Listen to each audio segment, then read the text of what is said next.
चलिए आज एक ऐसी जादुई धातु की कहानी में चलते हैं जो हमारे चारों तरफ है, हमारे फोन में, हमारी गाड़ियों में और यहाँ तक कि सूरज की रोशनी को बिजली बनाने में भी। जी हाँ, हम चांदी की ही बात कर रहे हैं और आज हम सब मिलकर ये पता लगाएंगे कि भाई इसकी कहानी में ऐसा क्या हो गया है कि इसकी कीमतें आसमान छूने लगी हैं। तो फिर सबसे बड़ा सवाल यही है, आखिर ऐसा क्या बदल गया कि चांदी जो हमेशा सोने की परछाई में रहती थी वो अचानक से सबकी नजरों में आ गई है। ये एक पहेली की तरह है और आज हम इसके एक एक टुकड़े को जोड़कर इस पूरे रहस्य को सुलझाएंगे। ठीक है, तो इस पहेली को सुलझाने का पहला कदम है चांदी की डबल लाइफ को समझना। जी हां, आपने सही सुना, चांदी एक नहीं बल्कि दो जिंदगियां जीती हैं। एक तरफ वो हमारी टेक्नोलॉजी की दुनिया में एक चुपचाप काम करने वाला हीरो है और दूसरी तरफ वो मुश्किल समय के लिए एक बेशकीमती खजाना। तो चलिए पहले चांदी के डे जॉब के बारे में बात करते हैं। ये वो काम है जो चांदी हमारी नजरों से छिपकर हमारी रोज की चीजों के अंदर करती है, और सच कहूं तो इसके बिना आज की मॉडर्न दुनिया का चलना लगभग नामुमकिन है। अब जरा इन आंकड़ों को देखिए। दुनिया की आधी से ज्यादा चांदी यानी कि पूरे 55% किसी तिजोरी में बंद नहीं है, बल्कि उसका इस्तेमाल फैक्ट्रियों में उन चीजों को बनाने में हो रहा है जिन्हें हम और आप हर रोज इस्तेमाल करते हैं। ये गहनों और निवेश की डिमांड से कहीं कहीं ज्यादा है। ये बात सच में चौंकाने वाली है, क्योंकि चांदी बिजली की सबसे अच्छी दोस्त है, मतलब बेस्ट कंडक्टर। इसीलिए वो हमारे हर फोन और लैपटॉप के अंदर मौजूद है। वो सोलर पैनल की जान है जो धूप को बिजली में बदलती है। इतना ही नहीं, अस्पतालों में भी इन्फेक्शन से लड़ने के लिए इसका इस्तेमाल होता है। मतलब ये हमारी दुनिया को चलाने वाली एक हिडन पावर है। और अगर ग्रीन एनर्जी की बात करें तो हर एक सोलर पैनल को अपना काम करने के लिए लगभग 20 ग्राम चांदी चाहिए ही चाहिए। अब जरा सोचिए, जब पूरी दुनिया सोलर एनर्जी के पीछे भाग रही है तो सिर्फ इस एक काम के लिए चांदी की कितनी जबरदस्त डिमांड पैदा हो रही होगी।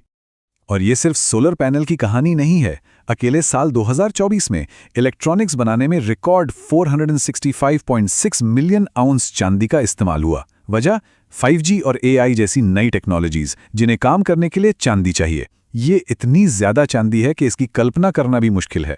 तो ये तो थी चांदी के दिन के काम की बात। अब चलिए उसकी दूसरी जिंदगी की तरफ चलते हैं, यानी उसके नाइट जॉब की। जब भी दुनिया की अर्थव्यवस्था में कोई गड़बड़ होती है या डर का माहौल बनता है तो चांदी अपने मशहूर कजिन सोने की तरह ही एक सेफ खजाने का काम करती है।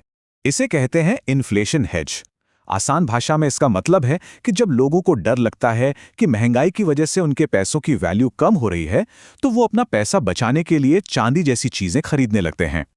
और लोग बिल्कुल ऐसा ही कर रहे हैं।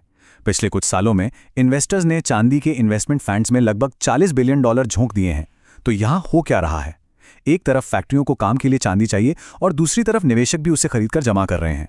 और बस यहीं पर कहानी में एक जबरदस्त ट्विस्ट आता है। दुनिया को अपने दोनों कामों के लिए, मतलब इंडस्ट्री और इन्वेस्टमेंट के लिए जितनी चांदी चाहिए उतनी जमीन से निकल ही नहीं पा रही है।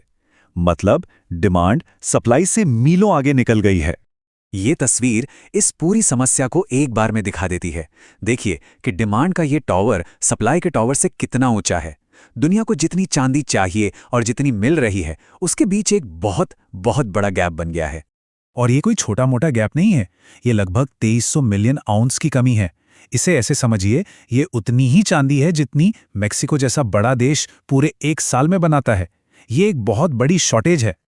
लेकिन इससे पहले कि हम ये मान लें कि चांदी की कीमत अब सिर्फ और सिर्फ ऊपर ही जाएगी, इतिहास हमें एक चेतावनी देता है। चांदी की कहानी में ऐसे तूफानी मोड़ पहले भी कई बार आ चुके हैं। पिछले 40-50 सालों में 3 बार ऐसा हो चुका है जब चांदी की कीमत किसी रोलर कोस्टर की तरह तेजी से ऊपर गई और फिर उतनी ही तेजी से धड़ाम से नीचे भी गिरी। 1980 में, फिर 2011 में और अभी हाल ही में 2020 में। चलिए जरा देखते हैं कि तब क्या हुआ था। 1980 में हंट ब्रदर्स नाम के 2 भाइयों ने मार्केट को कंट्रोल करने की कोशिश की। नतीजा, चांदी की कीमत एक साल में 700% से भी ज्यादा बढ़ गई। लेकिन जैसे ही ये बुलबुला फूटा, कीमत 80% तक क्रैश हो गई। एक जबरदस्त उछाल और उससे भी भयानक गिरावट। फिर 2011 में जब दुनिया आर्थिक मंदी से डर गई तो लोगों ने चांदी में पैसा लगाना शुरू किया और कीमत 3 सालों के अंदर 400% चढ़ गई। लेकिन कहानी ने फिर से खुद को दोहराया और कीमत अपने टॉप से 60% नीचे आ गिरी। और सबसे ताज़ा किस्सा 2020 का है। कोरोना के डर ने कीमत को सिर्फ 5 महीनों में 140% ऊपर पहुंचा दिया, लेकिन 2022 आते आते ये बढ़त लगभग आधी हो चुकी थी। तो पैटर्न एकदम साफ है। ये तेजी और गिरावट का चक्र चांदी की कहानी का एक पुराना हिस्सा रहा है। और ये सारी बातें हमें आज पर वापस ले आती हैं। हमने जो कुछ भी देखा और समझा, उसके बाद सबसे बड़ा सवाल यही है, क्या इस बार की तेजी का अंजाम भी पहले जैसा ही होगा, या इस बार कहानी वाकई में कुछ अलग है? और यहीं पर आकर ये कहानी सबसे दिलचस्प हो जाती है। देखिए, पिछली सारी तेजी ज्यादातर डर और सट्टेबाजी पर टिकी थी, लेकिन आज की तेजी के पीछे असली मजबूत इंडस्ट्रियल डिमांड है, ग्रीन एनर्जी और टेक्नोलॉजी की डिमांड, और उसके साथ ही सप्लाई की एक ऐसी असल कमी है जो पहले कभी नहीं थी। तो हम इस पूरी कहानी को इसी एक सवाल पर खत्म करते हैं। क्या चांदी की ये नई, असली और जबरदस्त औद्योगिक मांग उसे इतिहास दोहराने से और एक और बड़ी गिरावट से बचा पाएगी? ये एक ऐसा सवाल है जिसका जवाब सिर्फ आने वाला वक्त ही देगा। लेकिन एक बात तो तय है, चांदी की कहानी पहले से कहीं ज्यादा रोमांचक हो चुकी है।